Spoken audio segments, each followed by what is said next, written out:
Un día me llamaron, me dijeron, ¿quieres hacer pruebas en limpieza? Vale, perfecto. Me dijeron, esto no es complicado, es muy simple, es coger un trapo, limpiar polvo, fregar y barrer. Sentadita, no, que hay que... Pim, pim, pim, rapidito.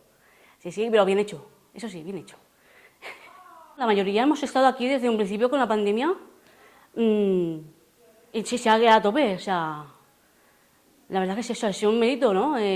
Porque este servicio, pues claro, nosotros limpiamos la sociedad. Nos dieron pues bata, extra de guantes, extra de mascarilla y bueno, la verdad es que con esto del COVID pues estamos más pendientes el dejar dicho espacio bien desinfectado. ¿Lo utilizas o no esto? Sí, sí, mi señor amigo el primero.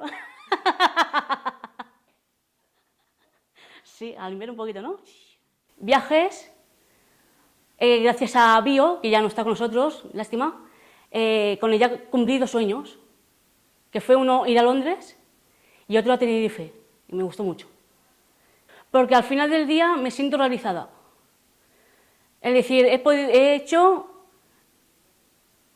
sido productiva, vamos a decir. Cuando dejamos algo limpio, hostia, que bien huele, o qué limpio lo has dejado ahora. Eso está bien.